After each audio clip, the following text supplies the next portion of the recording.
नमस्कार, माझे नाव संतोष करंजे, कृषी विज्ञान केंद्र बारामतीमध्ये विषय विशेषज्ञ कृषी विद्या म्हणून कार्यरत आहे आणि येत्या 16 ते 20 जानेवारीला कृषी आधारित कृषी प्रदर्शन होत आहे आणि यामध्ये आपण विविध 150 प्रकारचे प्रात्यक्षिके घेतलेली आहेत आणि त्यातलाच एक भाग म्हणजे माझ्या पाठीमागे जे दिसते तुम्हाला देशी भोपळ्याचे विविध 10 वाण आहेत की ज्याच्यामध्ये दुधी भोपळा पण तुम्ही जरी पाहिला तर तो 7 फुटापेक्षा जास्त लांबलेला आहे आणि हे सर्व देशी बियाणे आहेत। याचं बियाणं तुम्ही पुन्हा पुन्हा धरून तेच बियाणं पुढच्या वर्षी वापरू शकता। आता ह्याचं वैशिष्ट्य सांगायचं म्हणजे की हे देशी असल्यामुळं याची चव आणि ह्याची जी गोडी आहे ती आपल्याला जुन्या वाणासारखीच लागेल। आज आपण हायब्रिडच्या जमान्यात जे काही भोपळे खातो त्या भोपळ्यांना चव बिलकुल राहिली नाही। आज 7 फुटाचा जरी झाला तो कवळा भोपळा आहे।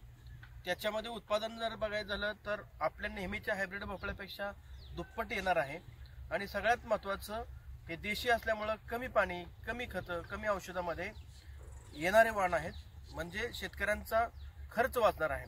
दुसरं सगळ्यात महत्त्वाचं, विषमुक्त भाजीपाला जर खायचा असेल तर देशी बियाणांचा प्रसार करण्याची गरज आहे आणि अशा प्रकारचे हे बियाणं घेऊन आपण पुन्हा पुन्हा हे लागवड करा। जे काही परसबागेत लागवड करणार असतील किंवा कमर्शियल म्हणून आपण विक्रीसाठी भाजीपाला लावणार असू त्यामध्ये अशा प्रकारचे भोपळे आपण लावले पाहिजेत। आता पूर्वीपासून अगदी वेद पुराणापासून आपल्याकडे हे भोपळे लागवड केले होते, पण मध्यंतरीच्या काळामध्ये आपण हायब्रिडच्या जमान्याकडे आलो। आपल्याला फॅमिली पॅक सारखा छोटाच भोपळा लागतो, पण देशी काय आहे किंवा जे त्याच्यातले जे गुणधर्म काय आहेत हे आपण विसरून त्या हायब्रिडच्या मागे लागलो।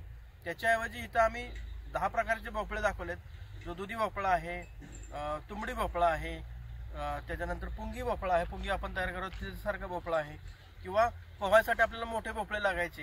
हे सगळे भोपळे तुम्हाला इथं पाहायला मिळणार आहेत आणि त्यासोबतच गावरान बाकीचा पण भाजीपाला आहे, म्हणजे गवार, दोडका, कारली, भेंडी, मिरची, टोमॅटो, हे सगळे विविध 150 पेक्षा जास्त देशी बियाणांचं इथं तुम्हाला प्रात्यक्षिक पाहायला मिळेल आणि ते इथं बियाणं पण तुम्हाला उपलब्ध होणार आहे। याच प्रात्यक्षिक प्लॉटवर येऊन तुम्ही बियाणं पण घेऊ शकता। तर येत्या 16 ते 20 जानेवारीला कृषकमध्ये बारामतीमध्ये तुम्हाला हे सर्व पाहायला मिळेल। धन्यवाद।